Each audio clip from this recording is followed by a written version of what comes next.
По узкой сельской дороге, выбрасывая из-под колес столбы пыли, мчался большой красивый внедорожник. Управляла им рыжеволосая молодая женщина. Лицо ее при этом светилось от счастья. Сразу было видно, что ей не терпелось с кем-то поделиться, судя по всему, просто потрясающей новостью. На сиденье рядом с ней лежал пакет с документами. В них были результаты медицинского исследования ее 7-летнего сына Артема. Наконец автомобиль подкатил к довольно опрятному коттеджу, стоявшему на самой окраине одного из местных сел, вплотную примыкающему к густому дремучему лесу. Дрожа от нестерпимо приятных чувств, заполонивших ее душу, Ангелина буквально бегом выскочила из машины и, размахивая документами, помчалась в дом, крича на ходу: «Мама, я вернулась!» Услышав голос дочери из коттеджа, страшно волнуясь, выбежала маленькая сухонькая старушка лет 75. «Что случилось, Лина? Что-то с Артемом?» – вскрикнула пожилая женщина. «Да нет, мама, не переживай, все как раз очень хорошо. Я только что из клиники, представляешь? Теперь твой внук абсолютно здоров, и никакой операции по пересадке не нужно делать. Ты прости меня, что накричала тогда на тебя, за то, что отвела ты сына к этому дикому человеку, живущему в лесу. Действительно, он оказался знахарем и вылечил нашего сына». Лицо старушки при этом просияло, а из глаз потекли слезы счастья. Глубокомысленно подняв кверху указательный палец, она ответила: «Всегда, дочка, нужно верить в лучшее.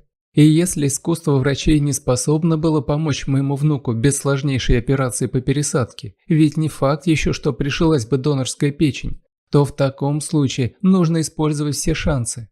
Давно уж о Геннадии судачат местные, что знахарь он от Бога, потому и повела я Артемку к нему». «Да, мама, ты, как всегда, оказалась права. Хорошо еще, что привезла я к тебе сына. Вот уж никогда бы не подумала, что моя командировка за границу окажется как нельзя кстати. Все переживала, как тут будет мой Артем в этой глуши. Мало ли какая помощь ему могла понадобиться. А тут скорая только бы ехала, наверное, час в эту глухомань. Как видишь, и жизнь в дыре, как вы, молодые, называете наши родные деревни, может дать свои плоды. Тут я родилась, тут меня и похоронят. Никогда я не поеду в город, сколько ни зови. Тяжко мне там дышать в этих ваших каменных джунглях. Простор мне нужен. Да ключевая водица с молодой картошечкой со своего огорода, а не та слизь из каких заморских стран, которую и овощем-то не назвать. Сплошная химия». «Ох, мам, у меня уже слюнки потекли. А лисички есть жареные?» «И ты еще спрашиваешь? Я ведь тебя еще со вчерашнего дня жду. Утром сегодня в печи поставила. Пойдем-ка в дом. Артем, наверное, уже проснулся. Завтракать будем». Спустя несколько минут вся небольшая семья уже собралась за богато накрытым столом, уплетая деревенские деликатесы так, что любо-дорого было посмотреть. А после, немного отдохнув с дороги, Ангелина, взяв с собой конверт, набитый банкнотами самого высокого достоинства, одна отправилась по извилистой лесной тропинке, петляющей среди могучих вековых сосен, верхушки которых терялись высоко над головой. Женщина хотела отблагодарить знахаря-отшельника, живущего в старой хижине у реки. Когда-то там был домик охотника, но теперь те давно уж перевелись в здешних местах, как, впрочем, и дичь. Цивилизация неумолимо надвигалась даже сюда. Наверное, поэтому все звери, не желая соседствовать с человеком, ушли глубже в тайгу, потянув за собой охотников. Потому-то беспрепятственно и занял хижу отшельник, невесть как и откуда пришедший в эти места. Прекрасно знала окрестности Лина, ведь значительную часть своей жизни она здесь провела, здесь и выросла. Но едва только окончив школу, решила перебраться в областной центр, в котором поступила в университет, выучилась на управленца, а после и замуж вышла за одногруппника, в которого влюбилась без памяти. Через некоторое время они открыли и свое дело, которое с каждым днем становилось все более и более успешным. После и сын у пары родился. Казалось бы, счастье только еще впереди, живи да радуйся, а нет, все оказалось гораздо хуже. Вскоре тяжело заболел ее Сергей. Как он ни надеялся, но наследственная болезнь дала о себе знать и со временем лишь прогрессировала. Хоть и были у супругов к тому времени большие деньги, но в покупке здоровья оказались не абсолютно бесполезными бумажками. Уже как 2 года ходила Ангелина во вдовах, похоронив мужа. Не выдержал его организм борьбы с болезнью, которая, к сожалению, передалась и их сыну. Она сбилась с ног, таская Артема по различным зарубежным клиникам. За свои услуги те драли безбожно. А вот прогресса в консервативном лечении не было никакого, и результаты исследований показывали лишь ухудшение состояния здоровья ребенка. Уже и операцию стали предлагать доктора, как единственный шанс на спасение. Через некоторое время и должны были ее провести. Риск, конечно, был велик, но иного выхода несчастная мать, уже потерявшая мужа, не видела. Невероятной удачей оказалась ее поездка за границу на 2 месяца. Женщина не только открыла там филиал своей компании, но и вернулась к уже здоровому ребенку. Напрасно она кричала на мать по телефону, когда та рассказала, что водит Артема к какому-то заросшему отшельнику, который поет мальчика отваром из неизвестных трав, да выполняет какие-то шарлатанские манипуляции с воздействием на только ему известные точки тела ребенка. Хорошо еще, что не послушалась ее бабушка и по-прежнему водила внука к Геннадию. Теперь же и сама Лина шла к нему, чтобы отблагодарить. Вскоре дремучий лес расступился перед ней, и женщина оказалась на берегу реки. Отсюда уже была видна маленькая хижина, вблизи которой на собственном огородике ковырялся косматый громадного роста человек, который, не замечая ее, возился с той самой пресловутой картошкой. Подойдя почти вплотную, молча наблюдала она за отшельником. Что-то в его движениях напоминало ей, как будто знакома она уже была с ним. Но кто был этот мужчина, вспомнить она не могла. Да и откуда она могла знать какого-то наверняка чокнутого? И тут, вдруг обернувшись, Гена заметил, что он не один. Широко открытыми от удивления глазами смотрел он на гостью, не в силах ничего сказать. «Здравствуйте, я мама Артема. Пришла отблагодарить вас за то, что вылечили моего сына. Вы действительно знахарь от Бога. Вот, возьмите, здесь деньги. Вы скажите, если мало, я еще принесу. Ради своего сына я готова отдать все, что у меня есть», — со слезами на глазах говорила женщина. Но самым удивительным было то, что потекли слезы и из глаз отшельника, быстро скрывшись в его густой бороде. Однако заметила это Лина. «Что с вами? Вам плохо?» — с тревогой спросила она. Однако те несколько слов, которые ответил ей знахарь, едва не лишили ее чувств, заставив сердце учащенно биться. Всего 3 года назад не был Геннадий отшельником. Все было у мужчины для счастливой жизни. Хоть сам он и был деревенским, однако уже много лет как уехал из родных краев, переехав в большой город. Там он закончил медицинский университет, став первоклассным хирургом. Ведь с самого детства увлекался молодой человек нетрадиционной медициной, все штудировал различные книги о лечебных травах и их воздействии на организм. Потому-то, как представилась ему возможность заняться более естественными познаниями, и отправился он в вуз. Да так преуспел с обучением, что через некоторое время стал заведовать отделением хирургии в областной больнице. Там же познакомился Гена и со своей будущей женой, Светой, работающей в соседнем отделении медсестрой. Всего 1 раз в жизни любил мужчина, после чего на долгие годы забыл о том, что существуют подобные чувства. Но сумела красавица растопить его сердце своей неземной красотой и очарованием. И хоть и предупреждал его приятель, работающий в этой же больнице врачом, что вертихвостка Светка еще та и не пропускает, так сказать, ни одних отутюженных дорогих брюк, но все же ценному совету он не внял, а повел красотку под венец. Впрочем, поначалу счастье было неотъемлемой составляющей семьи, но то было до поры до времени. Даже совместную квартиру успели построить супруги. Правда, Света зачем-то настояла, чтобы та была записана на нее, по всей видимости не осознавая, что совместно нажитое имущество в случае чего делится пополам. Но, видно, очень уж хотелось ощутить женщине себя полноценной хозяйкой в квартире. Гена любил жену, потому ничего плохого не видел в том, чтобы владелицей значилась Светлана.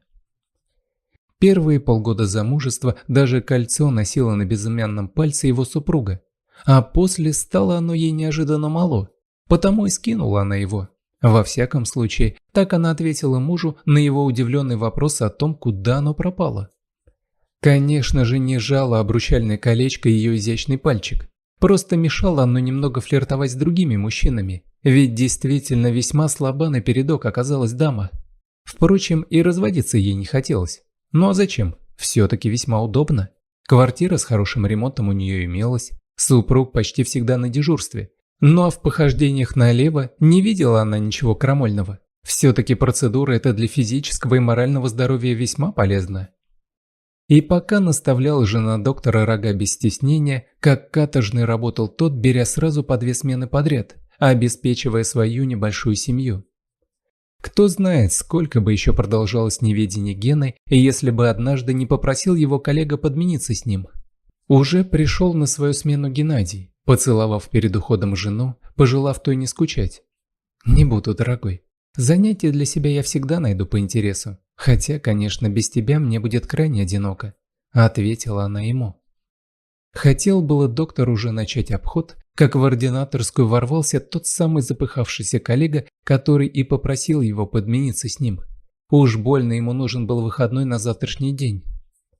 Не смог отказать Геннадий. Да, впрочем, и не нужно было это. Все-таки взаимовыручка в их отделении была на самом высоком уровне. Тем более представил мужчина, как будет рада его супруга, когда он неожиданно вернется домой с огромным букетом ее любимых алых роз и предложением провести вечер в одном из лучших ресторанов города. Никогда еще не случалось с ним такой неожиданной замены. Всегда коллеги договаривались заранее. Как раз-таки это обстоятельство и решило дальнейшую судьбу заведующего отделением. Купив букет и не предупредив жену о своем скором появлении, на крыльях любви взлетел Гена по лестнице новенькой многоэтажки. Вот и их квартира. С удивлением обнаружил доктор, что дверь была не заперта. Неужели это он не захлопнул ее, когда уходил? Задал он сам себе вопрос. Ну что ж, так, наверное, даже еще и лучше. Можно будет сделать совсем уж неожиданный сюрприз. Недолго думая, тихонько приоткрыв дверь, Гена на цыпочках вошел в прихожую.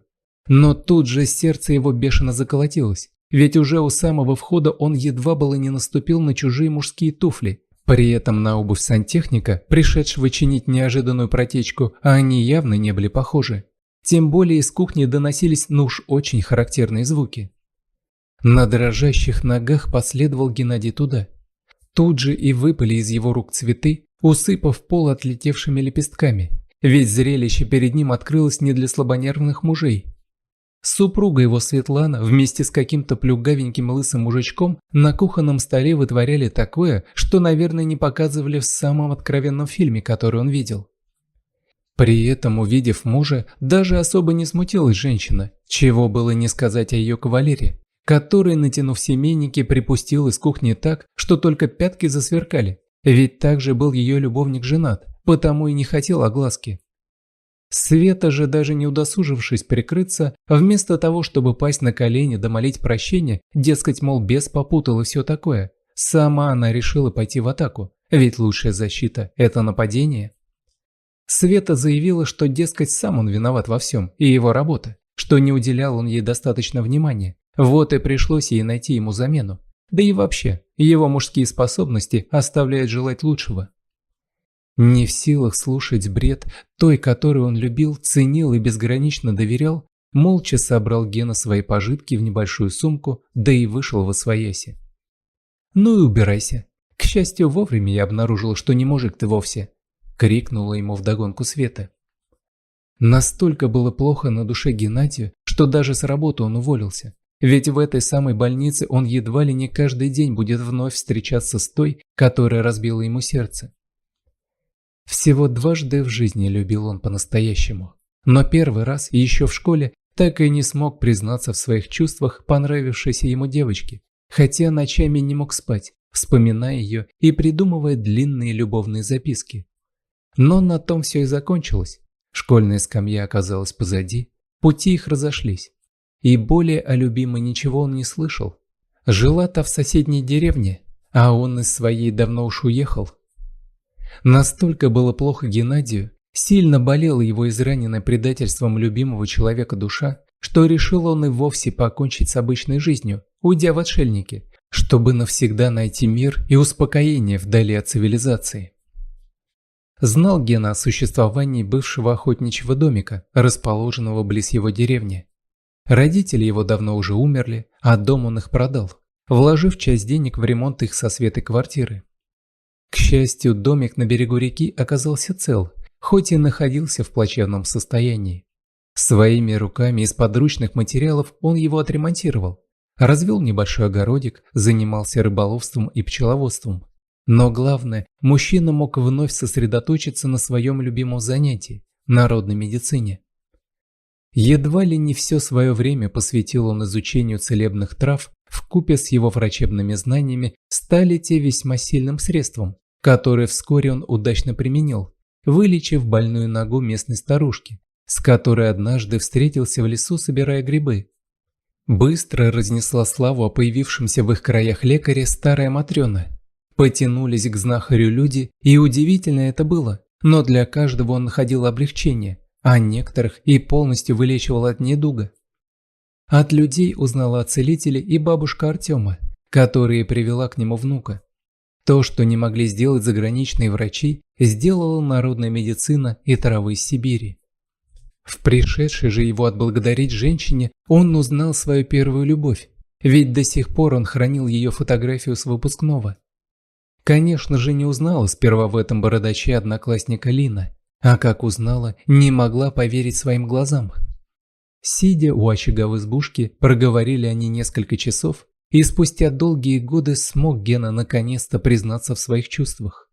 Как это было неудивительно, но что-то подобное питала к бывшему однокласснику и женщина.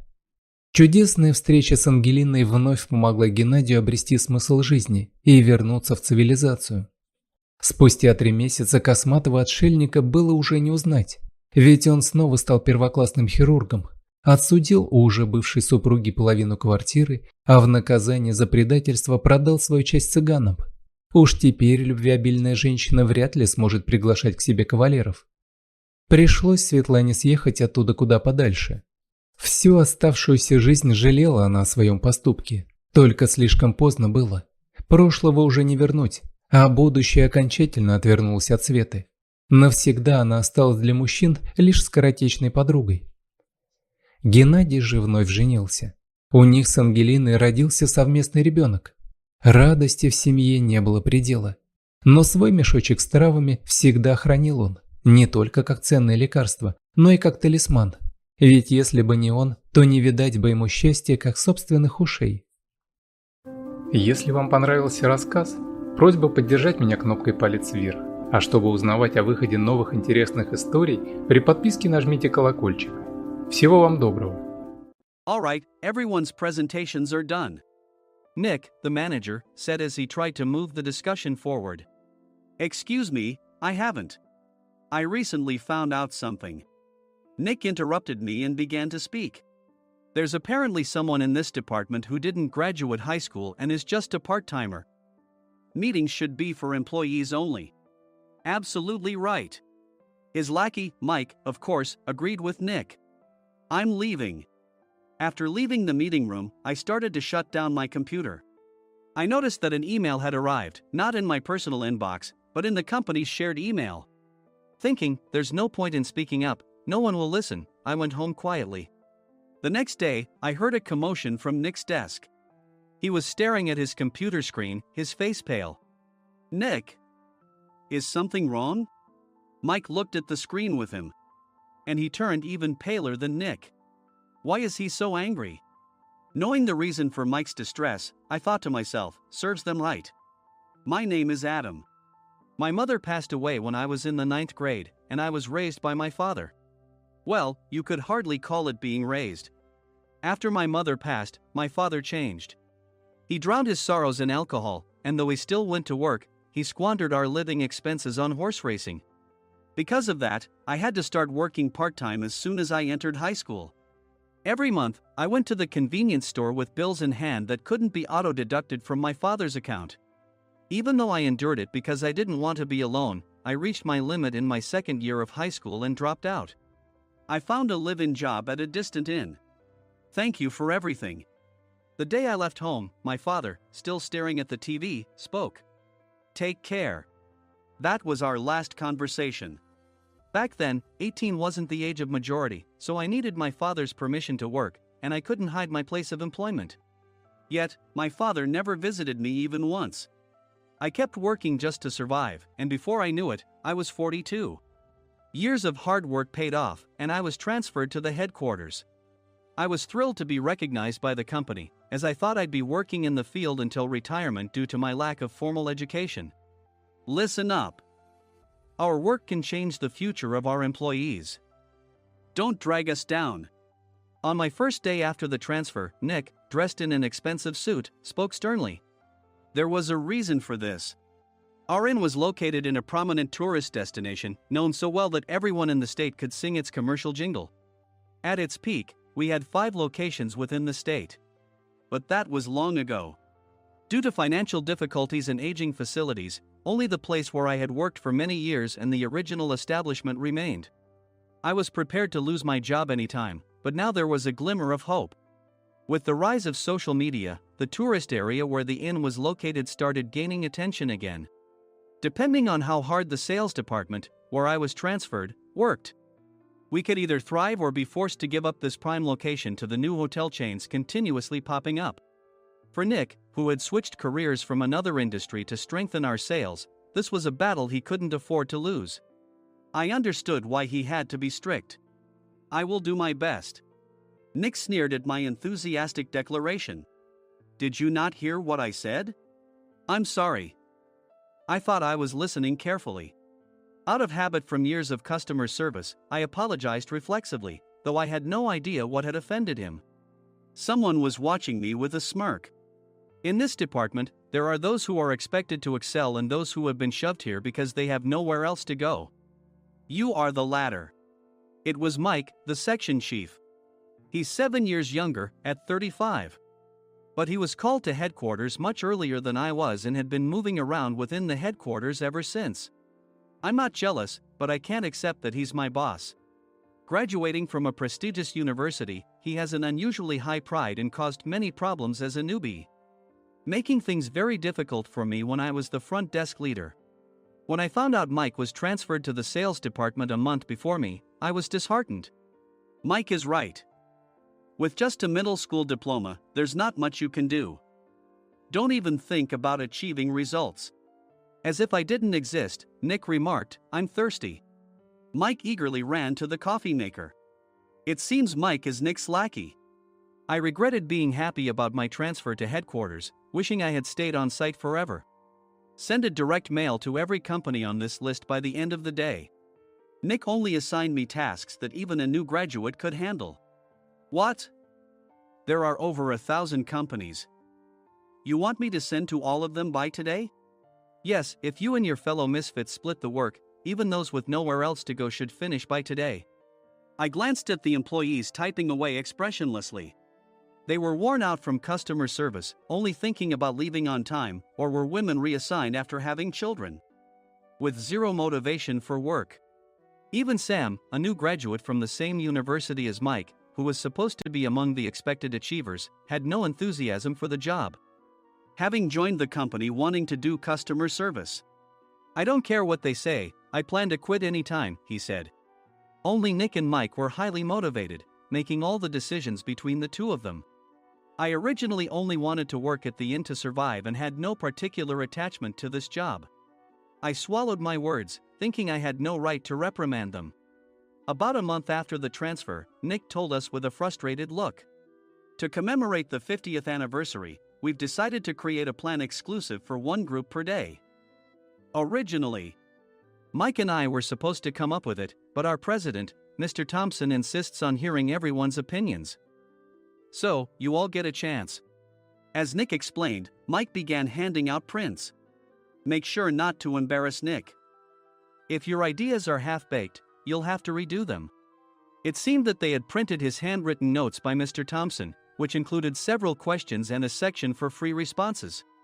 It made sense why Nick had to seek our input, given that all responses had to be submitted to Mr. Thompson. We were given a week to think about it, and a meeting was scheduled to compile our ideas. My plan is to let guests enjoy both the old and modern America. Nick began the presentations. Guests would watch a master confectioner at a nearby traditional sweet shop make sweets in front of them. The welcome drink would be premium tea in a bottle. Nick's plan was certainly attractive. After his presentation, Nick called on us to present in the order we were seated. Just as I stood up for my turn. "Alright, everyone's presentations are done." "Excuse me, I haven't. I recently found out something." Nick interrupted me. "There's someone in this department who didn't graduate high school and is just a part-timer." He was likely talking about me. I joined the company as a part-timer and was made a full-time employee when I turned 20. That was 20 years ago, so Nick and Mike probably had no chance to know until recently. Meetings should be for employees only. Absolutely right.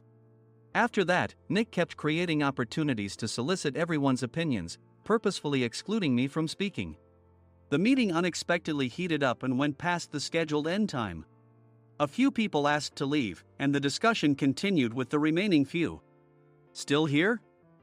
Normally, you'd leave in that situation. Though I had no attachment to the job initially, hearing kind words from customers made me want to make them happier. For someone like me, with nowhere to go, the inn was my home and customer service was my life. I felt pathetic about my current self. "I'm leaving." I left the conference room and started shutting down my computer. I noticed an email had arrived, not in my personal inbox, but in the company's shared email. Thinking no one would listen to what I had to say anyway, I quietly went home. The next day, while preparing the DM as instructed, I heard a commotion from Nick's desk. In his haste to stand up, he hit his knee on the desk. He stared at his computer screen, his face pale. "Nick? What's wrong?" Mike, thinking he should be the first to rush over, approached Nick while still wearing his coat. He peered at the screen with Nick. And he turned even paler than Nick. Why is he so angry? Who is responsible for this company? Nick, more irritated than ever, asked, and Mike answered without checking. Probably Sam. Sam wasn't there because he was attending a morning training session for new hires. Nick gave up on getting angry and returned his gaze to the screen. They were looking at an email that arrived right after the end of the working day yesterday. Apparently, no one, including me, had checked it before leaving. The email was from a large company that used us for their annual employee trips.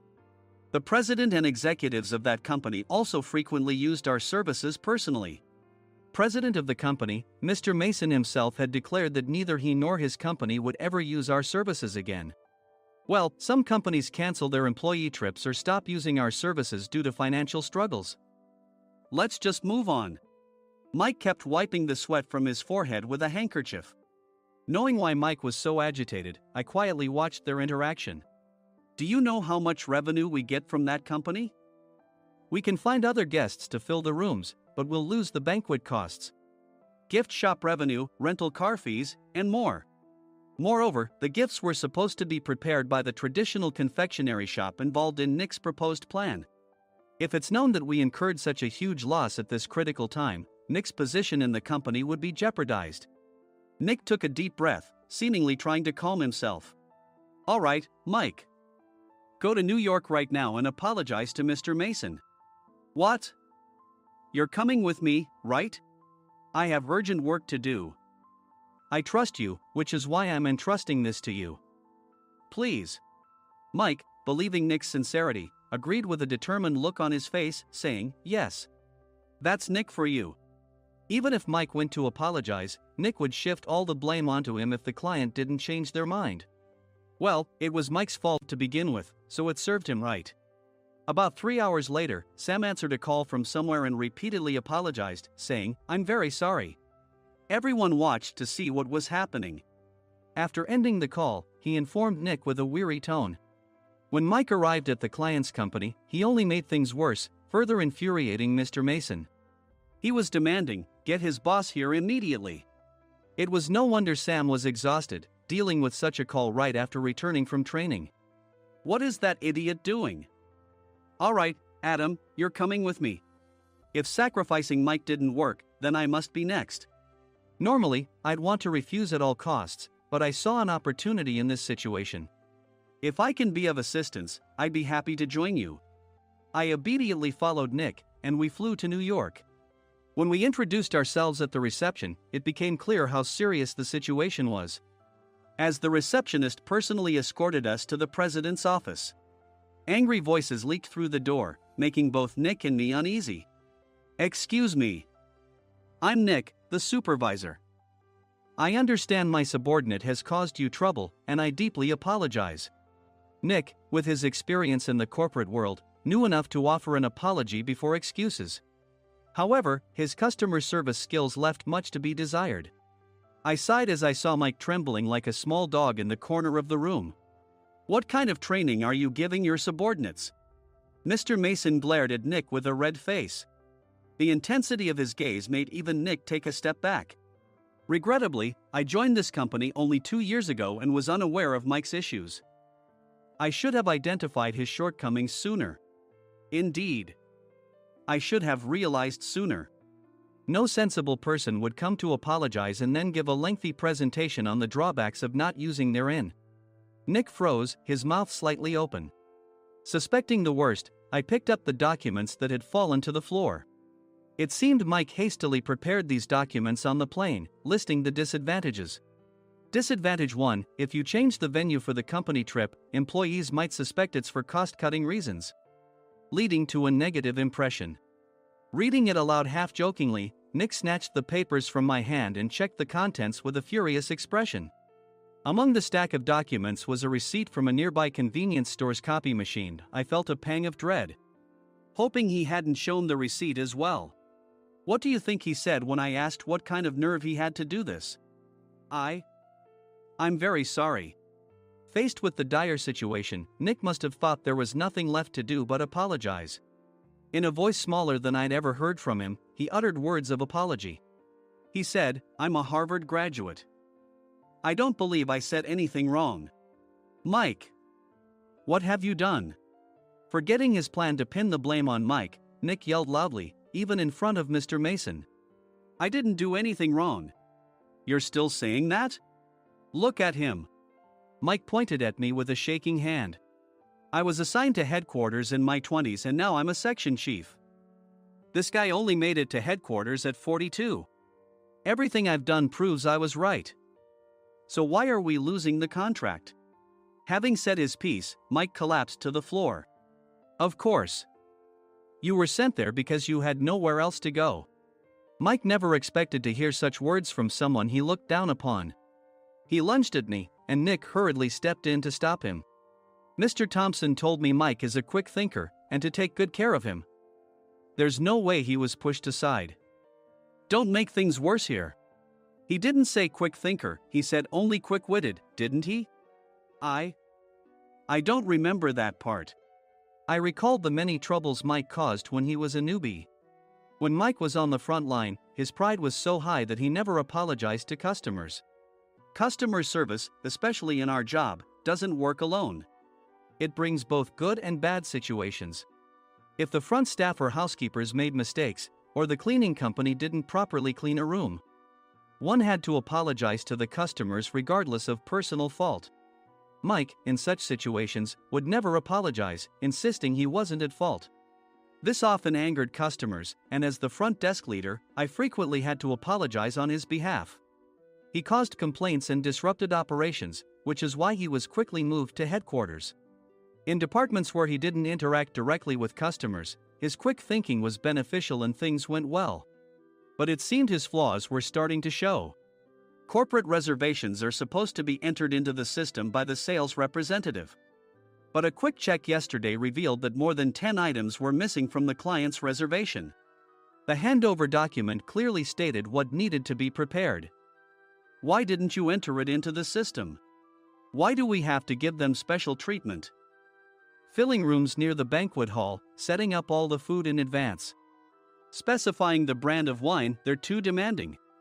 No wonder he always angered customers, I thought, feeling a headache coming on. Grouping them in rooms near the banquet hall is for our benefit too. It makes it easier for the staff to set up beds and serve breakfast since everyone's schedule is synchronized. As for the other requests, Mr. Mason suggested them to lighten our load. I didn't know that. Nick finally seemed to realize that Mike was the one who had angered the client. What did you say to them? I just told them we wouldn't give them special treatment anymore. We shouldn't waste effort on things that don't bring in money. I was utterly exasperated at his lack of understanding of customer service. Of course, we shouldn't comply with unreasonable demands.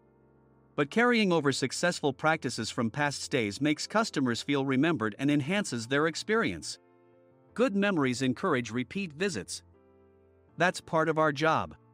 I looked down at Mike, who was sitting on the floor. In our job, nothing is a waste.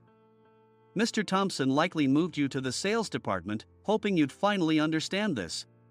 How do you think he feels now that you've failed to meet his expectations? Mike, tears in his eyes, fled the president's office. I was amazed he still hadn't apologized. You have it tough, Adam. It's okay, we're all employees of the same company. I deeply apologize for this disrespectful incident. Especially after all the care you've shown us. If it weren't for you, Adam, I really would have stopped staying here. When I heard you were moving to the sales department, I was willing to reconsider if you handled it. Seeing us talk so amicably, Nick's face contorted. Do you two know each other? Adam's service is excellent. I always requested him specifically. Normally, we don't accept specific staff requests, but we made an exception for Mr. Mason, adjusting my shifts accordingly. He had personally stayed at our hotel just before my transfer, and during casual conversation, I mentioned, I'm moving to the sales department soon. If I hadn't told him then, things could have been much worse. Please continue to take care of us. I look forward to it. On the return flight, Nick awkwardly offered me a can of beer. It's still working hours. Of course, I had no intention of forgiving him for a single beer. Nick might try to pin everything on Mike and avoid any consequences. While pondering this, a startling fact came to light. Nick, the tea bottles for the plan have arrived. I handed Nick a bottle labeled with our inn's name. They look good. What are you talking about? These are plastic bottles. I had assumed we would use the trendy, high-end bottling tea. But what arrived were ordinary plastic bottles of tea with customized labels. The only unique aspect was the label, which had the inn's name, making it look customized. Upon further investigation, I discovered that a substantial amount of money was set to be paid to the tea company. It was priced like bottling tea. Does this plastic bottle really cost $100 each? The tea inside is specially blended for us. The extra cost is for that. Wouldn't it be better to use another tea company? Or is there a specific reason we must use this one? As Nick continued to make excuses, I showed him a printed email.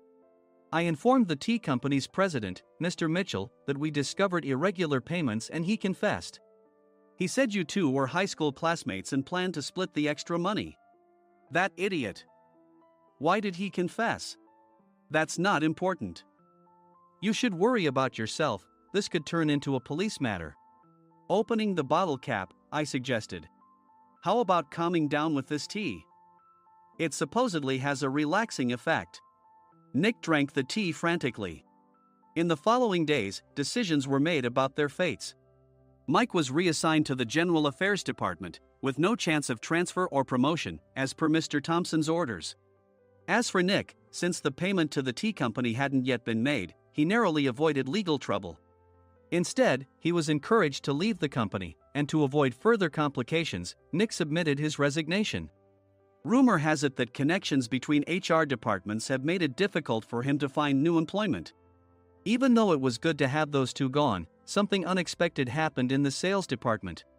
Everyone became motivated and united in refining the 50th anniversary plan.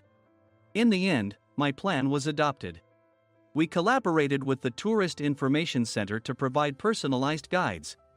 The plan, tailored to the number of guests, was truly special for the 50th anniversary. Hey, is Adam's family coming to stay? I immediately booked that special plan for my family. Sam noticed it on the reservation list and quickly picked up on it. Yes, I'm inviting my father. That's great. I might invite my parents too. I lacked the courage to face my father just as Adam. But here, with the confidence Mr. Mason praised, I felt ready. The 50th anniversary plan was a perfect opportunity to reconnect with my father. I hope to bring back the days when we could laugh together as we once did.